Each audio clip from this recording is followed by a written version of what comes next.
அன்பால் இணைந்த அனைத்து நல்ல உள்ளவங்களுக்கும் வணக்கம் நண்பா. நாம் இந்த வீடியோவில் வந்து பார்த்திங்கன்னா அலுவலக உதவியாளர் வேலைவாய்ப்பு வந்திருக்குது. நம்ம சேனலில் வந்து பார்த்திங்கன்னா 2 டேஸாக வந்து பார்த்திங்கன்னா பெண்களுக்கு வந்து பார்த்திங்கன்னா வேலைவாய்ப்புன்னு நிறைய வீடியோ போட்டுருக்கோம். ஆண்கள் வந்து பார்த்திங்கன்னா எங்களுக்கெல்லாம் இல்லையா நிறைய பேர் கமெண்டில் கேட்டாங்க. அவங்களுக்காக வந்து பார்த்திங்கன்னா அலுவலக உதவியாளர் வேலைவாய்ப்பு வந்திருக்குது. இந்த அலுவலக உதவியாளருக்கு எந்த ஒரு எக்ஸாமினேஷனுமே கிடையாது, நேர்காணல் மட்டும்தான் சொல்லி கொடுத்துருக்காங்க. நீங்கள் எக்ஸாம் எழுதாமல் இந்த மாதிரி நேர்காணலை வந்து பார்த்திங்கன்னா அட்டன் பண்ணி ஜாப் வாங்கிடுங்க. அதேமாரி கட்டணம் பொறுத்த வரைக்கும் வந்து பார்த்திங்கன்னா விண்ணப்பிக்கிறதுக்கு எந்த ஒரு சார்ஜுமே இல்லை. யாருக்காவது கேட்டாங்களா நீங்கள் வந்து பார்த்திங்கன்னா கொடுக்காதீங்க. அதே மாதிரி நீங்கள் போஸ்ட் மூலிமா அனுப்புகிற ஒரே ஒரு சார்ஜ் மட்டும்தான். அதே மாதிரி கல்வி தகுதி பொறுத்த வரைக்கும் ரொம்ப வந்து பார்த்திங்கன்னா மினிமம் 8th பாஸ் பண்ணியிருந்தாவே இந்த ஜாப்க்கு விண்ணப்பிக்கலாம்னு சொல்லி கொடுத்துருக்காங்க. இதுக்கு வந்து பார்த்திங்கன்னா ஆண்கள் பெண்கள் யார் வேணாலும் விண்ணப்பிக்கலாம். அதே மாதிரி பிழையின்றி எப்படி விண்ணப்பம் செய்வதுன்னு நம்ம இந்த வீடியோவில் நான் கிளியராக சொல்லியிருப்பேன். இந்த வீடியோ ஸ்கிப் பண்ணால் ஃபுல்லாக எண்ட் வரைக்கும் பாருங்கள். அதே மாதிரி இந்த வாய்ப்பு வந்து பார்த்திங்கன்னா மிஸ் பண்ணிட்டீங்களா, மறுபடியும் வாய்ப்பு வந்து பார்த்திங்கன்னா கிடைக்கதான்னு தெரியாது. நமக்கு கிடைச்ச வாய்ப்பு வந்து பார்த்திங்கன்னா நாம் யூஸ் பண்ணிக்கணும். இந்த வீடியோவில் உங்களுக்கு அப்ளிகேஷன் வந்து பார்த்திங்கன்னா எந்த ஒரு மிஸ்டேக் இல்லாத கிளியராக நான் வந்து பார்த்திங்கன்னா சொல்லிக் கொடுக்குறேன். அதே மாதிரி நீங்கள் ஃபில் பண்ணி நீங்கள் வந்து பார்த்திங்கன்னா போஸ்ட் பண்ணுங்கள் நான் சொல்லக்கூடிய அட்ரஸுக்கு. இது மாதிரி பயனுள்ள தகவல்லாம் வந்து பார்த்திங்கன்னா உங்களுக்காக நான் கொண்டு வந்துகிட்டே இருக்கேன். ஆனால் நீங்கள் வந்து பார்த்திங்கன்னா நமக்கு சப்ஸ்கிரைப் பண்ணாமல் நிறையா புது விவரம்லாம் பார்த்துட்டு இருக்கிறீங்க. அவங்களாம் சப்ஸ்கிரைப் பண்ணி வைங்க, உங்களுக்கு பயனுள்ளதாக இருக்கும். அதே மாதிரி இந்த வீடியோ பயனுள்ளதாக இருக்குதுன்னு நினச்சிக்கலாம். நீங்கள் வந்து பார்த்திங்கன்னா ஒரே ஒரு லைக் மட்டும் பண்ணுங்கள். நீங்கள் பண்ணக்கூடிய ஒவ்வொரு லைக்கும் தான் வந்து பார்த்திங்கன்னா அடுத்தடுத்து ஜாப் இருந்துச்சுன்னா நம்ம வந்து பார்த்திங்கன்னா கொண்டு வந்து உங்களுக்கு கொடுக்கறதுக்காக வந்து பார்த்திங்கன்னா நமக்கு மோட்டிவேட்டாக இருக்கும். அப்போ வாங்க நம்ம வந்து பார்த்திங்கன்னா வீடியோக்குள்ளே போய் அப்ளிகேஷன் ஃபில் பண்ணுறது பார்க்கலாம். விண்ணப்ப படிவம் பொறுத்த வரைக்கும் வந்து பார்த்திங்கன்னா இந்த மாதிரி தான் இருக்குது. நான் டிஸ்கிரிப்ஷனில் கொடுக்குறேன், தேவைப்படுறீங்க நீங்கள் டவுன்லோட் பண்ணி பிரிண்ட் எடுத்துக்கங்க. பிரிண்ட் எடுத்து அதில் வந்து பார்த்திங்கன்னா விண்ணப்ப படிவம்னு மேலே டைட்டில் கொடுத்துருப்பாங்க. அடுத்து வந்து பார்த்திங்கன்னா உங்களுடைய பேர் கேட்டிருக்காங்க. நீங்கள் தமிழில் புரியும்படி வந்து பார்த்திங்கன்னா நல்லா தெளிவாக எழுதிக்கங்க. அடுத்து பாலிடம் கேட்குறாங்க, நீங்கள் ஆணா பெண்ணா திருநங்கையான்னு சொல்லி கேட்குறாங்க. எதுங்கிறத நீங்கள் டிக் அடிச்சிங்க. அடுத்தது பார்த்திங்கன்னா புகைப்படம் கேட்டிருக்காங்க. உங்களுடைய ரீசெண்டாக எடுத்த 3 மாதத்துக்குள்ளே எடுத்த புகைப்படத்தை நீங்கள் வந்து பார்த்திங்கன்னா பாஸ்போர்ட் சைஸ் ஃபோட்டோவை ஒட்டிடுங்க.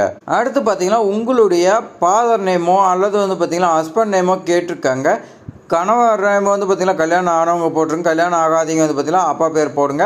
அதேமாதிரி ஆண்களாக இருந்தாலும் அப்பா பேர் போட்டுருங்க. வயது பொறுத்த வரைக்கும் கரண்டில் உங்களுக்கு என்ன வயது கம்ப்ளீட்டான வயது போடுங்க. அடுத்து கீழே வந்து பார்த்திங்கன்னா பிறந்த தேதி கேட்டிருக்காங்க. உங்களுடைய மார்க் ஷீட்டில் என்ன இருக்குதோ அதை பார்த்து அப்படியே வந்து பார்த்திங்கன்னா எழுதுருங்க, மிஸ்டேக் இல்லாத. ஏன்னா ஆதார் ஐடி ஓட்டர் ஐடி இந்த மாதிரி நிறையா வந்து பார்த்திங்கன்னா மிஸ்டேக் இருக்குது. உங்களுடைய மார்க் ஷீட்டில் என்ன இருக்குதோ அதுதான் போடுங்க, அதுதான் வந்து பார்த்திங்கன்னா செல்லுபடியாகும். 6வதாக வந்து பார்த்திங்கன்னா தேசிய இனம் என்னன்னு சொல்லி கேட்டிருக்காங்க. அதை வந்து பார்த்திங்கன்னா நீங்கள் எழுதுருங்க. 7வது வந்து பார்த்திங்கன்னா மதம் என்ன மதத்தை சேர்ந்தவங்க, இந்து மதத்தை சேர்ந்தவங்கன்னு சொல்லி நீங்கள் வந்து பார்த்திங்கன்னா எழுதுருங்க.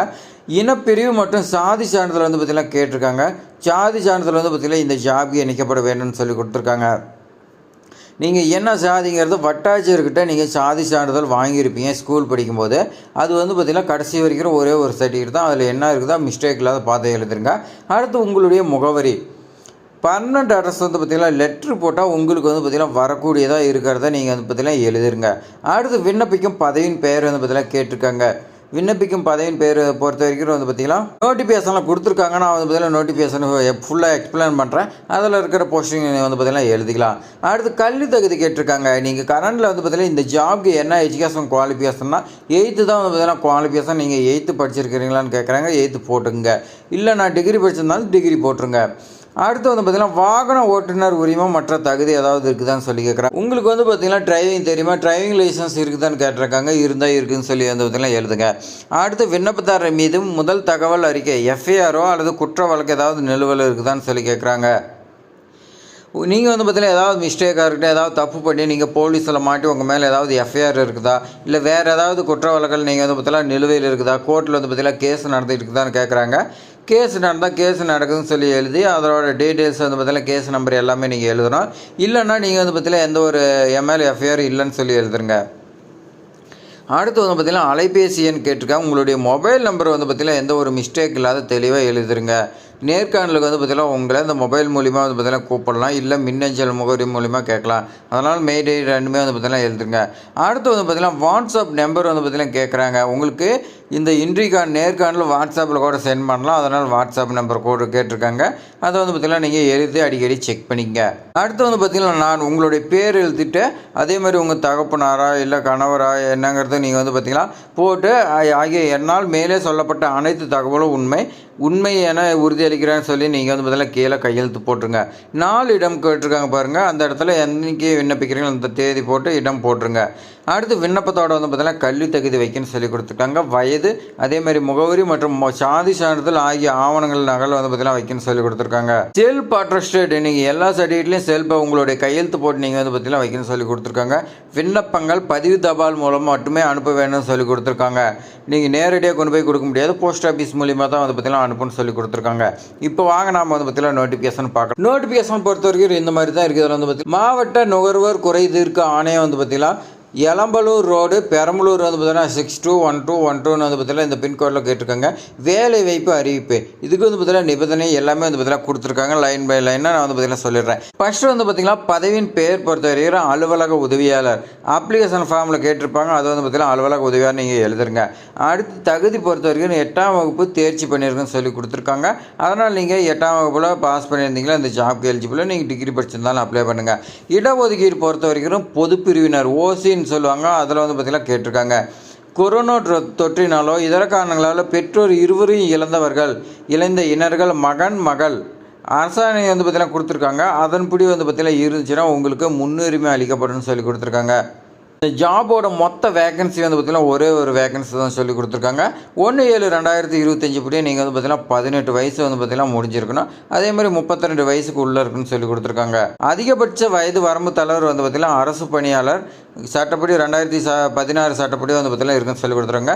விண்ணப்ப படிவத்தை பூர்த்தி செஞ்சு பதிவு தபால் மூலமே மட்டுமே அனுப்ப வேணும்னு சொல்லி கொடுத்துருக்காங்க. ஒன்றுக்கு மேற்பட்டு சமர்ப்பிக்கப்படும் விண்ணப்பங்கள் நிராகரிக்கப்படும் சொல்லி கொடுத்துருக்காங்க. நல்லா நோட் பண்ணிங்க.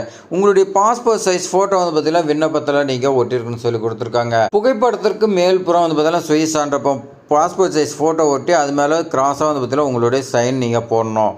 அதேமாதிரி இந்த அப்ளிகேஷன் ஃபார்மில் உங்களுடைய ஃபோட்டோ வந்து பார்த்திங்கன்னா கம் போட்டு ஒட்டினா நீங்கள் பின் பண்ணி வந்து பார்த்திங்கன்னா கொடுக்கக்கூடாதுன்னு சொல்லி கொடுத்துருக்காங்க. உரிய முறையில் சுய சான்றப்பட்ட தேவையான சான்றிதழ் அனைத்து நகலும் வந்து பார்த்திங்கன்னா இருக்குன்னு சொல்லி கொடுத்துருக்காங்க. எக்காரணம் கொண்டு அசல் சான்றிதழ் வந்து பார்த்திங்கன்னா அனுப்பக்கூடாதுன்னு சொல்லி கொடுத்துருக்காங்க. உங்களுக்கு வந்து பார்த்திங்கன்னா இன்றைக்கு ரிட்டன் வந்து பார்த்திங்கன்னா உங்களுக்கு கூப்பிடும்போது அதுக்கு வந்து பார்த்திங்கன்னா 50 ஸ்டாம்ப் நீங்கள் வந்து பார்த்திங்கன்னா ஒட்டி அனுப்புன்னு சொல்லி கொடுத்துருக்காங்க. இது எப்படி விண்ணப்பிக்கிறது நிறைய பேருக்கு இந்த இடத்துல தான் வந்து பார்த்திங்கன்னா குழப்பம் இருக்கும். அது என்ன நான் வந்து பார்த்திங்கன்னா சொல்லிடுறேன். நீங்கள் ஃபஸ்ட்டு வந்து பார்த்திங்கன்னா ஒரு 2 கவர் வாங்கணும். ஒன்று வந்து பார்த்தீங்கன்னா A4 சீட்டு, இன்னொன்று வந்து பார்த்தீங்கன்னா 2 ரூபா கவர் இருக்கும். அது உங்கள் ஊரில் எவ்வளோ சின்ன கவர் A4 சீட்டில் பாதி வந்து பார்த்திங்கன்னா இருக்கும். அந்த கவரு A4 சீட்டில் அதுக்குள்ளே வந்து பார்த்திங்கன்னா விண்ணப்பம் சான்றிதழ் எல்லாமே நீங்கள் உள்ளே வச்சிடணும். வச்சுட்டு அது மேலே வந்து பார்த்திங்கன்னா அட்ரஸ் ஃப்ரம் டு நீங்கள் வந்து பார்த்திங்கன்னா ஒட்டிடணும். ஃப்ரம் டு வந்து பார்த்திங்கன்னா அட்ரஸ் நீங்கள் எழுதிட்டு அதில் வந்து பார்த்திங்கன்னா 50 ஸ்டாம்பு ஒட்டக்கூடாது. ஒட்டி நிறைய பேர் ஒட்டி அனுப்பிடுறீங்க. அது வந்து பார்த்திங்கன்னா தப்பாக போயிடும். அதனால் நீங்கள் வந்து பார்த்திங்கன்னா ஒட்டக்கூடாது. இந்த 2 கவர் சொன்னோம்ல அதில் தான் நீங்கள் வந்து பார்த்திங்கன்னா ரைட் சைடில் ஒட்டணும். அது தான் ரிட்டர்ன் உங்களுக்கு வரும். நீங்கள் மாற்றி ஒட்டிட்டிங்களா உங்களுக்கு இன்டர்வியூ லெட்ரு வராது. விண்ணப்பிக்கிறதே வேஸ்ட்டு. ஏன்னா நிறைய பேர் வந்து பார்த்திங்கன்னா அந்த மாதிரி சொல்லியிருக்காங்க. நிறைய பேர் மாற்றி ஒட்டிட்டு இன்டர்வியூ வரலாம் நிறைய பேர் சொல்லியிருக்காங்க. அதனால் நீங்கள் வந்து பார்த்தீங்கன்னா கரெக்டானுங்க. விண்ணப்பிக்க வேண்டிய லாஸ்ட் டேட் பொறுத்த வரைக்கும் வந்து பார்த்திங்கன்னா 11/7/2025 மாலை 5:45 வந்து பார்த்திங்கன்னா அவங்களுக்கு போய் சொல்லியிருக்காங்க. முகவரிக்கு வந்து பார்த்திங்கன்னா அனுப்பி வைக்கப்படும். அதுக்கு மேலே வந்துச்சுன்னா விண்ணப்பத்தை வந்து பார்த்திங்கன்னா ஏற்றுக்கொள்ள மாட்டாதுன்னு சொல்லி கொடுத்துருக்காங்க. தகுதியான விண்ணப்பம் மட்டுமே வந்து பார்த்திங்கன்னா ஏற்றுக்கொள்ளப்படும் சொல்லி கொடுத்துருக்காங்க. நேர்காணல் மூலமாக மேற்கண்ட காலி பணியிடங்கள் நிரப்பப்படும் சொல்லி கொடுத்துருக்காங்க. பூர்த்தி செய்யப்பட்ட விண்ணப்பம் வந்து பார்த்திங்கன்னா வந்து சேர வேண்டிய முகவரி பொறுத்த வரைக்கும் மாவட்ட நுகர்வோர் குறைதீர் ஆணையம் 2வது தெரு கணபதி நகர் எலம்பலூர் ரோடு பெரம்பலூர்னு சொல்லி வந்து பார்த்திங்கன்னா கொடுத்துருக்காங்க. முழுமையாக நீங்கள் அப்ளிகேஷன் ஃபார்ம் வந்து பார்த்திங்கன்னா பூர்த்தி செய்யலைன்னா வேறு ஏதாவது தவறான தகவல் இருந்துச்சுன்னா நிராகரிக்கப்படும் சொல்லி கொடுத்துருக்காங்க. விண்ணப்பதாரர் அடையாளம் மற்றும் இருப்பிட சான்றிதழ் கீழே குறிப்பிட்டுள்ள தகுதி சான்றிதழ் டிரைவிங் லைசன்ஸு பேன் கார்டு வாக்காளர் அடையாள அட்டை குடும்ப அட்டை நகல் அப்படிலாம் வந்து பார்த்திங்கன்னா ஆதார் அட்டை இதில் வந்து பார்த்திங்கன்னா நீங்கள் ஏதாவது வைக்கணும். இருப்பிட சான்றிதழ்கள் தான் சொல்லி கொடுத்துருக்காங்க. பின்குறிப்பு கொடுத்துருக்காங்க பாருங்கள். நேர்காணல் தேதியும் மணியும் வந்து பார்த்திங்கன்னா தங்களுக்கு தொலைபேசியில் குறுஞ்செய்தி மூலமாக பின்னர் அறிவிக்கப்படும் சொல்லி கொடுத்துருக்காங்க. அதாவது என்ன சொல்கிறாங்கன்னா நேர்காணலுக்கு வந்து பார்த்திங்கன்னா இன்றைக்கு எப்போ வரணும்னு உங்களுக்கு வந்து பார்த்திங்கன்னா அதோட தேதியும் எந்த டைமுங்கிறது உங்களுக்கு தொலைபேசியிலையும் வந்து பார்த்திங்கன்னா அனுப்பப்படும். அதே மாதிரி உங்களுக்கு லெட்டர் வந்து பார்த்திங்கன்னா வரும்னு சொல்லி கொடுத்துருக்காங்க. 19/6/2025 இந்த நோட்டிஃபிகேஷன் வந்து பார்த்திங்கன்னா விட்டுருக்காங்க. 6ன்னு பார்த்திங்கன்னா மாவட்ட நுகர்வோர் குறைதீர்க்க ஆணையம் வந்து பார்த்திங்கன்னா அவங்க தான் வந்து பார்த்திங்கன்னா வெளியிட்டிருக்காங்க.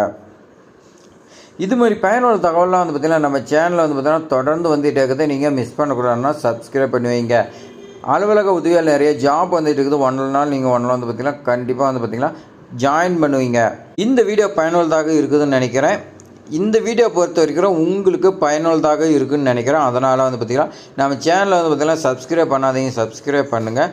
அதேமாதிரி சப்ஸ்கிரைப் பண்ணிங்க வந்து பார்த்திங்கன்னா ஒரே ஒரு லைக் பண்ணுங்கள். நீங்கள் பண்ணக்கூடிய ஒரு லைக் தான் வந்து பார்த்திங்கன்னா அடுத்தடுத்த உதவியாளர் ஜாப்பில் வந்து பார்த்திங்கன்னா போஸ்ட் பண்ணுறதுக்கு எனக்கு மோட்டிவேட்டாக இருக்கும். மறக்காமல் உங்கள் ஃப்ரெண்ட்ஸுக்கு ஷேர் பண்ணுங்கள். அதாவது டவுட் இருந்தால் கமெண்ட் பண்ணுங்கள். அதேமாதிரி மறக்காமல் சப்ஸ்கிரைப் பண்ணுங்கள். தேங்க்ஸ் ஃபார் வாட்சிங்.